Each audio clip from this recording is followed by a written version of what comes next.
Hello, Felcher. Please excuse my messy hair, although I kind of just rock the messy hair look since my hair is uncontrollably curly. But yeah, I thought I'd do a wee video since I'm doing a little embroidery.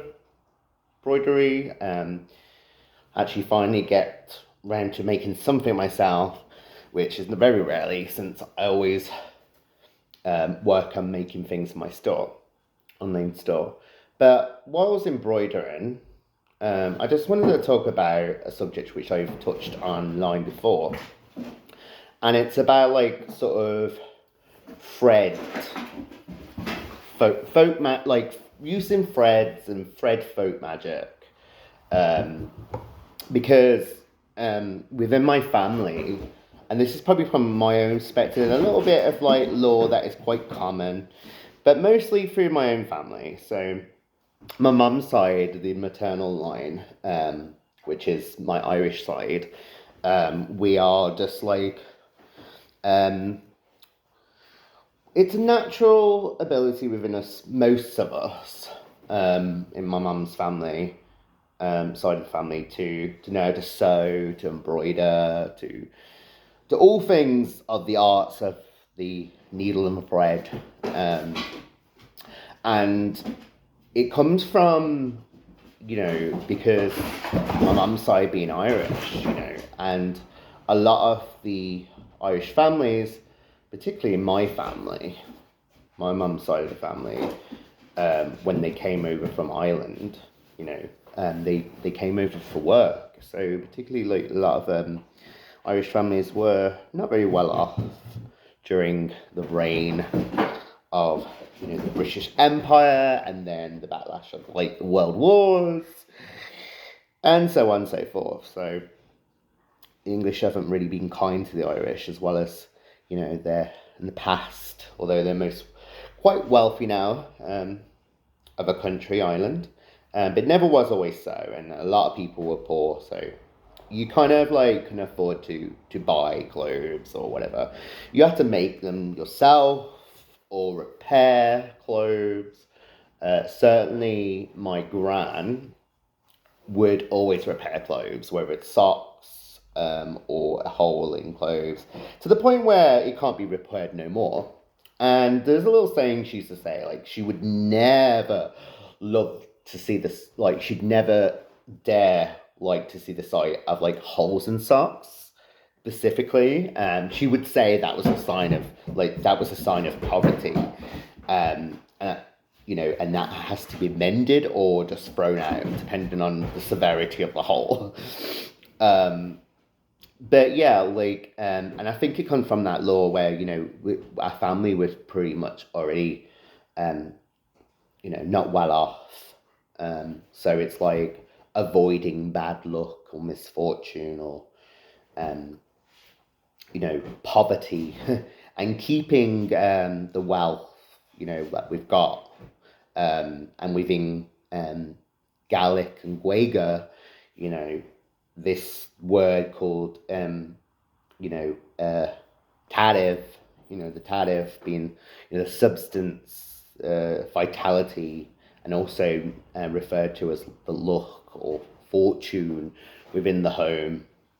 It's very important within Gaelic society, especially within my family. Um, and that comes with like repairing things, and making things your own. And when you're doing that, like as well as if we've been naturally skilled, we're also taught. I was taught myself, and so was my mom, and so was my aunt, and certain parts of my family were taught at a young age from my gran, how to sew, how to embroider, how to use a sewing machine. Um, I was taught at a young age how to hand sew, to sew on a button, very young as, 7, 6, 7, 8. And then, later on, learned how to use some sewing machines. My gran had a handheld one, an old Singer handheld one, and a foot one as well that you control by your foot. Until I was old enough to use electric sewing machine, which then that was taught by my mum, because my gran died by the time I was like 11, 12. So in my teens, like when I was actually trusted to use an electric sewing machine, um, I was taught by my mum to use electric sewing machine and stuff. But going on, so onto folk magic, like, so there were certain things that like was sort of passed down and like said about, you know, like revolt, like, you know, involving our natural arts of like the needle and thread. One would be like she would my gran believed that when you start to sew something or embroider, you should knot the end of it 3 times in the name of the Trinity. I still do this, but I do it also in the names of Earth, Sea, and Sky, or of various spirits of the three. To me, the Trinity is not just of, because I'm an animist and I'm very dual faithed. The Trinity to me is not just the Christian concept of the Trinity, like it's Trinity within nature, within the old religion, the modern paganism, and within Christianity as well. So she would knot the end of it 3 times in the name of the Trinity. I do the same thing, as I'll just explain, but different way. And then begin to sew, and other things as well, that you make sure that the thread is fully prepared, that there's not going to be no fraying, there's not going to be any tanglement, and this is done through your spittle, your spit. So what you do is, what Granny used to do to prepare it is put the length that you think you need, just estimate. You can do it like 1, 2, 3, from your forefinger to your elbow, which I've seen her do this before. Name the Father, the Son, and the Holy Spirit, amen. Cut. Knot. Name the Father, Spirit, amen. And then with the spittle from the knot to the end, spittle down. And that keeps the thread in place, and also you're blessing the thread. So you want to make sure that the threads are intact, there's no entanglement in the finger, because it is belief that entanglement on the threads means entanglement of the soul, or of your look, or your protection. Because especially if it's a garment that you're going to wear, So, and there's also, like, although my grand never used to do this, but she used to sing certain psalms, maybe, if it was a special garment, like, say, if it was making a garment for a baptism or a confirmation, she would sing certain psalms, or her own prayers, her own intentions, or what you would call active prayer, which is basically, I guess, would resemble what a spell is in modern day. Although she wouldn't have referred it as that, because calling her a witch, I think she was very much like being called a bastard in the old sense, of the word bastard. So, which was not something that my gran would take very likely, and you'd probably get a smack around the face. But yeah, like, so that was done. But there is, like, other things, like in the Carmilla Cadelica, we see very animistic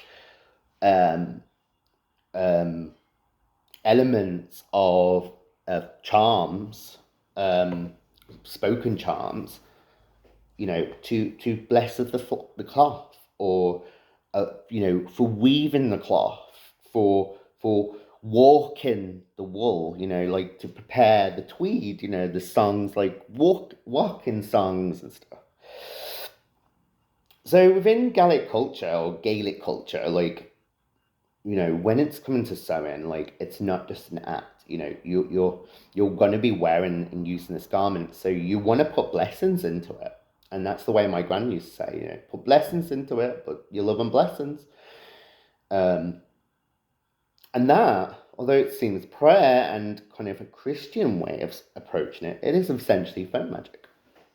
But yeah, you see in the Cadelica examples of, blessing the cloth, walking songs for stretching the tweed, and and for doing the weaving on the loom. So charms, especially if they're sung, are very predominantly seen within Gaelic culture, and a lot of cultures that I've seen as well, which people have shared to me about their own culture. Seems to be a thing. But yeah, so other things like she would do, because the art of needle and thread was very much in my mum's side of the family, Irish side. There was things that she would do within folk magic. So when you're like sewing away and stuff like that, you might have odd bits like this or this come off on the sewing, and it might come on your garment. And when you finished what you need to do for the night or whatever, you would check upon yourself if you had a loose piece of thread. And my gran would say, "Oh, you got a message." Or even if you came into the house with a loose piece of thread on you, she'd say, "Oh, you got a message." And so what she would do, she'd take it from you, swirl it 3 times in the air, and then drop it down. And then whatever shape of a letter it made would be the person that's thinking about you. Or if it made a shape of something, then it could be an omen. So, like, if it made a shape of a snake or, a bird or whatever, a snake or a bird, there'll be representations of what's to come. Because I guess it comes from like the old sort of belief that the Gallo-Roman and from Norse mythology coming into the Gallic culture, of the weird sisters, of the Nords, the people, Fred being connected with fate, the loom of fate,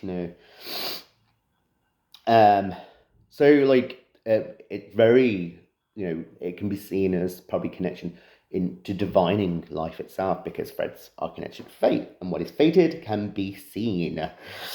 As we know, if you are a seer or someone like this, like a practitioner, someone that's weird with a Y.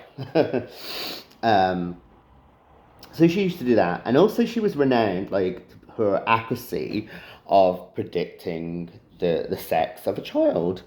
So my gran used to live what we call it's called a grove, but it's an official name in Britain is a cul-de-sac. So it's just like an encirclement of houses off a main road or whatever. But we used to call it a grove, and my gran was quite like respected within her own community of the grove, and people used to come to her when they were pregnant. She would say, at least 9 weeks in, and tell no other, you don't tell anyone that you're pregnant until 9 weeks in. Again, mimicking the 9 months that you have to take with the child. So they should come to her, and they, after 9 weeks, desperately, and because of her accuracy of this, of divining the sex of the child, she would take a needle and thread, and she would focus on it. She'd say a psalm. I can't remember what psalm or prayer. I was very young, like I said, she died when I was 10, 11, 12.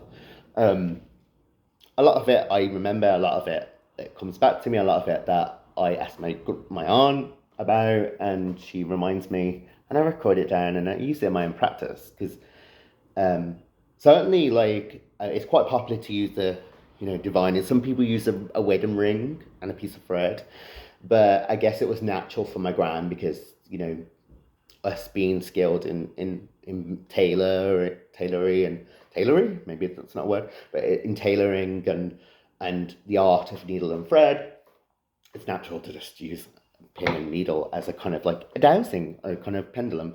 So she would with a needle thread over the belly of the person that's pregnant, and she would say a prayer of some kind. I can't remember what it was, and then she would observe quietly, and everyone had to be quiet, because this is when the Holy Spirit's coming through now through the threads. And if it went anti-clockwise, so it was a boy. If it went clockwise, it was a girl. If it went left to right, it was a girl. If it went right to left, it was a boy. If it just went in weird directions, it was unclear, but it was never often. But she was renowned in the grove, and the reason why people came to her, because just her accuracy, she would always get it right. Like, oh, it's a boy, it's a girl. And very rarely I was told she was wrong. But yeah, and then there was other things. I'm trying to think of other things within, a Fred law, and Fred's using sort of my family folk magic. Like, for example, I've asked people. I think this is probably something to do with my family's tradition. Is about the loose threads and divining them. I've asked other people about it, like several people, even within the Irish community and other communities and everyone. When we're talking about divination and we go into the subject of threads and whatever, or even like the subject of the threads of fate about it, and I don't seem to have anyone that comes up with, oh yeah, my grand used to do that, or they do it in their family. So I'm guessing it's something that was made up within my family, or I don't know, through my gran or whatever. But definitely something like a family tradition, and I do it myself. Just naturally, I've always done it. Um, but yeah, for me, songs are important. And when you're working with the cloth or the art of the needle and thread, because you're singing in the blessings as each thread. You can actually say, you know, um, chants as well, like each cross of thread intensifies the magic within this cloth it lies. That's another one that I used to do. Each cross of thread intensifies the magic within this cloth it lies. So that's another thing. But there's certain charms, like for example, and it has like sometimes it has like I do it. So I play songs that are relative. So this is like I'll talk about this. I'm doing a post about it later, so check me out on my Instagram about it. But like for example, I love listening to like this one's quite, although it's quite pagany, like new and pagan, modern witchcraft. I like it, and it's called Triple Goddess Lessons, and it goes like this. It's by Lisa Teal. As it was, as it is, as it ever must shall be. Your triumph, sacred free, be with me, be with me. With the ebb, with the flow, be with me, be with me. With the ebb, with the flow, be with me, be with me. And then it just repeats and repeats. So that's something like, and it's really good because songs that have repetitiveness to it really have power, and it focuses your intention and what you're sowing or what you're creating. Sometimes if my gran wasn't even doing prayers or psalms, like she would sing songs probably that was relative to what she's making. Um, you know, um, Oftentimes it's when, again, like repairing a garment is restoring luck and fortune so that poverty does not betray you. Because she saw holes in garments, especially socks. I don't know why. Maybe it's because you're walking in socks. So it's like if you have a hole in socks, it's not holy. And then that's a big joke, like, oh, holy socks. It's not holy. Towards my grand's eyes. So you're walking um poverty all around, and especially when you're coming back into your home, you're walking poverty in your home. So she even said like, "Oh no, them socks have to be." As soon as she saw it, she's like, "Give me them fucking socks." She'd either repair them, or she was like, she wants them in the bin straight there, even if you have to walk home like no socks in your like wearing your shoes with no socks. It's a sign of poverty, and again, like I said, it comes from that fear because my family and be dominant Irish, and a lot of Irish families that from working class, especially in my family, from farming stock and obviously being tailors before moving from Ireland. Working class and not really wealthy, so not enough to own their own house anyway, or transport and all the luxuries we have today. So maintaining wealth and look was important. So a lot of the time, it's on your garments, and it's probably why we see within folk magic as well. A lot of charms for protection or wealth or health, or lucky charms, they're kept on us, and often like in our pocket, of our left side, close to our heart, the left hand pocket, close to our heart. Our right pocket for luck, the lucky way, not the left because that's the painful way. Or even within other Gaelic culture, like especially within Scotland, rowan crosses were actually sewn inside the garments of your petticoats or your purses and stuff as well. So it's not just, in barns that we kept these, rowan crosses and red thread. They were sewn into garments, your petticoats, your work gear, it's to protect you, because you're, in a sense, in an animistic way of seeing it, your clothes are like your second skin. We're no longer, the animals that our forebearers were. Especially me, I hardly have any fucking hair. But yeah, we don't have fur. We're not like animals. Like I mean, we are animals. That's why I see myself as we are animals. And to see us as anything else more is just the human egotistical, um, you know, thing within us to think us higher than nature or any other being. Where I see myself, I find the comfort that I am an animal myself, just a different kind of animal. But anyway, like, we don't have furs like animals do to keep us warm. So our clothes are our second skin. And those who are hairy men out there and whatever, you're lucky because that keeps warmth to the skin. If you're like me and typically fucking Celtic skin, hair, you were very fed. The only places that were not fed is here, and yeah, private parts. Although we're lucky not to have it in other areas of the hindmost areas, which is good, and probably, lucky for me as well, being my sexuality. But yeah, that's all I wanted to do. I felt inspired while I was embroidering, and like I said, I rarely get time to make things myself because I'm so busy making things for other people, commission pieces, making things for my online store.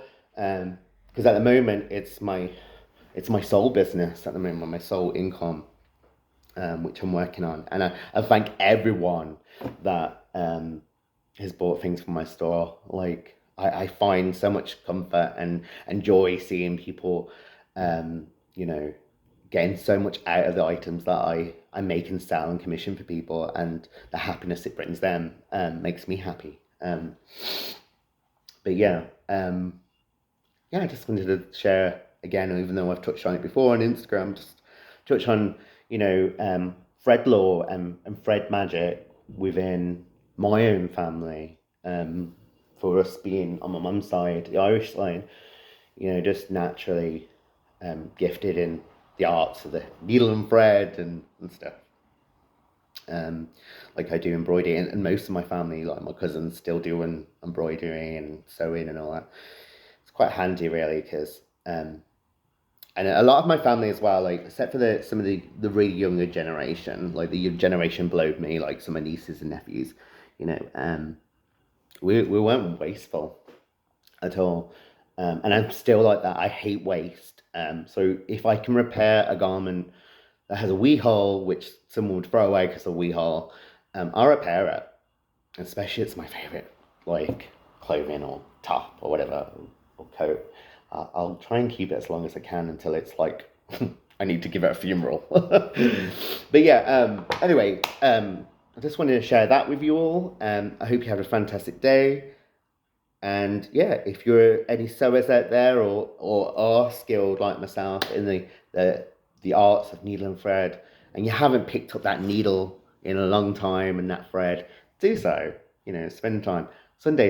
Lazy Sundays are the best time because you can just chill in front of a warm fire or a radiator and just embroider and sew, repair clothing. This is the perfect time to do it before spring. But anyway, hope you enjoyed it. And you hope you all are many blessings. Slant your back.